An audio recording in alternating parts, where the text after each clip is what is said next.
Voltando aqui para mais um vídeo que tem esse apelo um pouco mais educacional. Nós vamos dar uma discutida aí sobre a questão dessa disparada que a Bolsa deu. Vamos verificar como anda a nossa carteira e vamos dar uma olhada como é que a gente pode verificar isso em relação ao cenário doméstico e o cenário internacional. Para me acompanhar, eu tenho uma Helles, cerveja Helles. Ela é aqui da localidade, eu estou fora do escritório, como você pode verificar.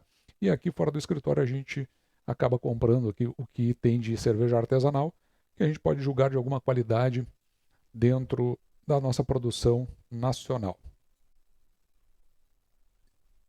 Saúde. Eu já tinha comentado em vídeos anteriores.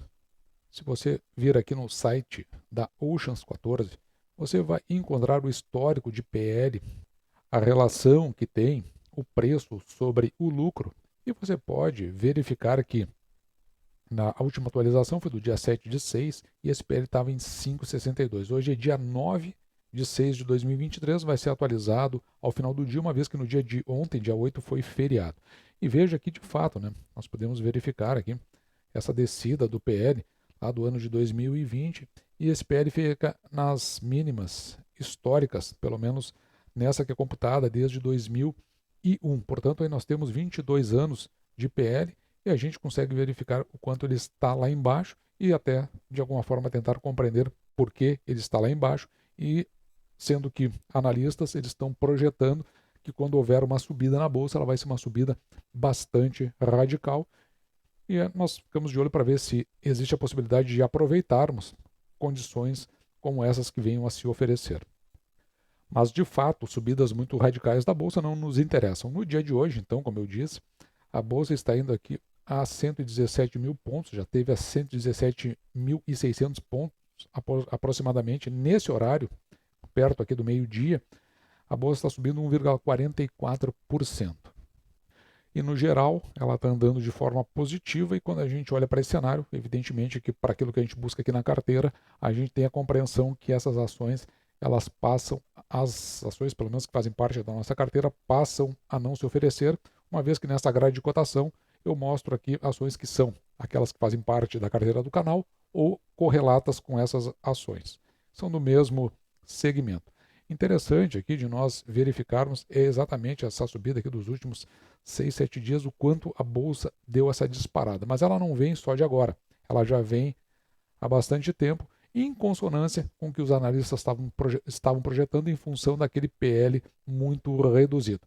Isso para nós é um indicativo de que ações para o nosso interesse acabam não se oferecendo. Mas o que levou também a esta subida? Os fatores principais dão conta, principalmente aqui, dessa superação da expectativa em relação ao nosso PIB. Veja que aqui, esse ranking da Austin, o Brasil tem a quarta maior subida em 49 países listados, com relação ao crescimento do seu PIB no primeiro trimestre. Isso em relação à Austin, que na média os países subiram 0,2%, enquanto que na OCDE 0,4%. Então o Brasil realmente teve um desempenho bem acima do esperado e bem acima do que os demais países aí obtiveram. Já que o PIB brasileiro subiu 1,9%. Então você viu ali como estava a média e quanto que o Brasil subiu. Puxado, nós não podemos deixar de esquecer isso, pelo agronegócio. O outro aspecto, se você for lá na Agência Brasil, embora seja um site oficialista, mas o fato, eu acho que é relevante aqui, é que a inflação ela cai para 0,23%, isso aí no mês de maio, e acumula apenas 2,95% neste ano, o que pode indicar que ela fique abaixo das projeções do Boletim Focus, que nós, a cada período aí, a gente revisa aqui no canal, normalmente nas segundas-feiras. Então isso aí aparece como mais um fator positivo. E claro que o mercado olha para isso, esses aí são os dois principais, entende e faz uma perspectiva positiva e com isso volta a investir na nossa Bolsa de Valores. Lembra que eu falei que o agro puxou o PIB. Então nem tudo são rosas, porque na realidade a gente precisa ter a compreensão que está entrando aí o El Niño.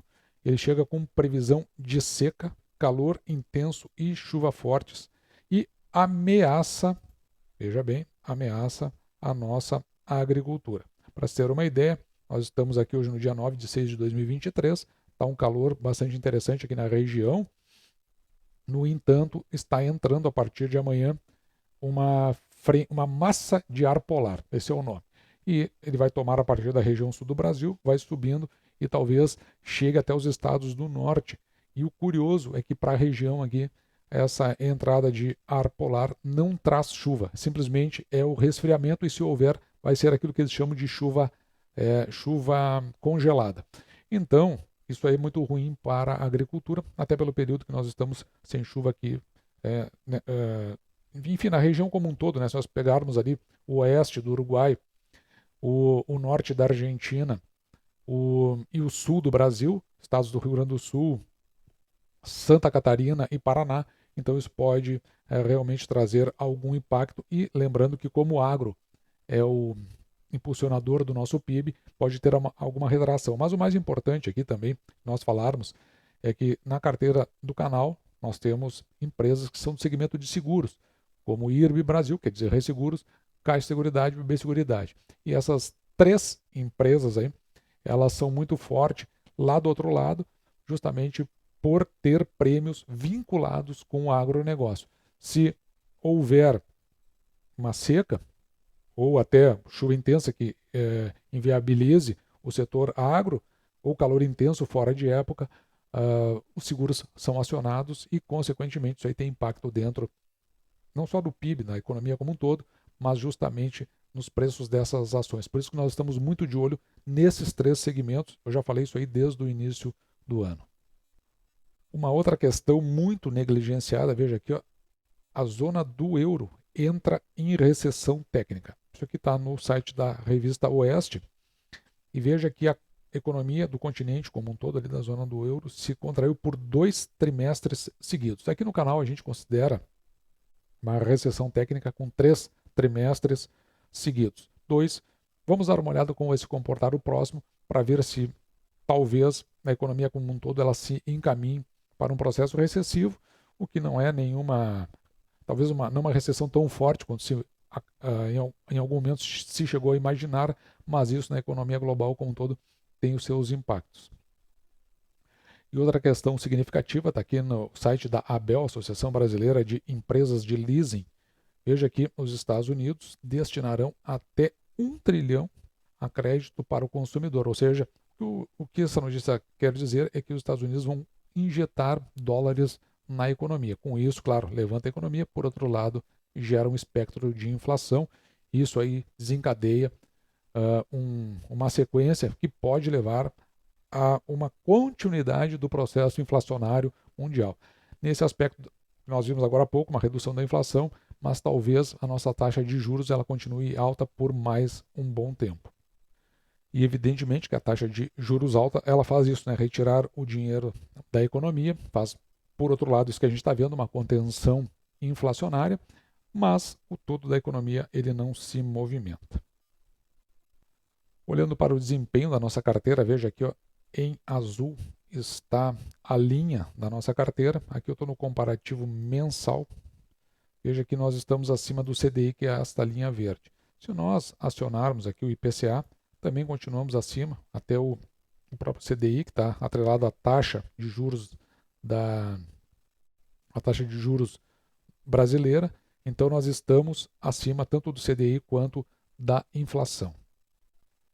Por outro lado, quando mudamos aqui para ver o desempenho em 3 meses, aliás, antes de mudar para o desempenho em 3 meses, vou deixar aqui no mês, dá uma olhada quando a gente coloca o Ibovespa junto. Veja que o Ibovespa já muda de figura. O Ibovespa dá uma disparada aqui, até pelo que a gente viu de movimento ali do Ibovespa, evidentemente que a carteira ela não acompanha.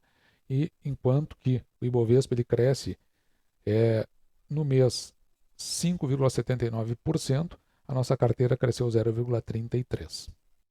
Mas isso, evidentemente, que não nos traz preocupação, porque o período é muito curto, período de tempo. Se nós colocarmos aqui 3 meses, veja que a carteira ela supera o Ibovespa. Nós estamos aqui a 11,65, enquanto o Ibovespa está a 10,34%.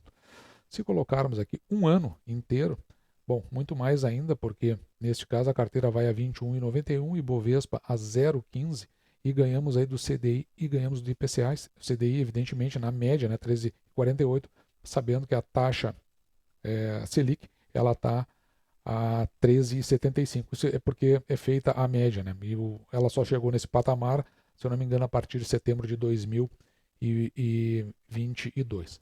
Quando nós colocamos aqui ó, o máximo, que é logo no depois do período pandêmico, você vai ver que nós chegamos aqui na carteira a 81%, enquanto o Ibovespa está perdendo aí, desde que nós temos essa carteira, ele decai 7,17%. Então a ideia desse vídeo é que você tenha essa compreensão do cenário internacional, como está o cenário doméstico e como, é um toque da bolsa que a gente vem dar aqui, como você pode enxergar esse comportamento de curto prazo da nossa bolsa de valores. Ela deu essa disparada, as ações que nós temos preferência não estão se oferecendo, então o que nós fazemos nessa hora?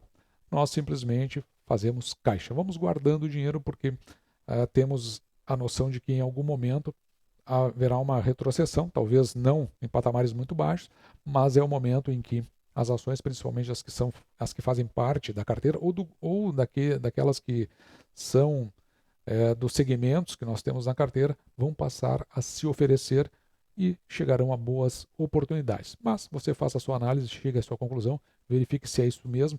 Mais importante do que ter a minha posição, eu gostaria de saber a sua. Se você entende o mercado dessa forma, se você entende de uma forma diferente, o que você pode contribuir, principalmente para que eu possa ter uma noção de como você faz a leitura do que vem acontecendo e até se eventualmente você possa vir a concordar com alguma outra coisa que eu disse aqui durante este vídeo.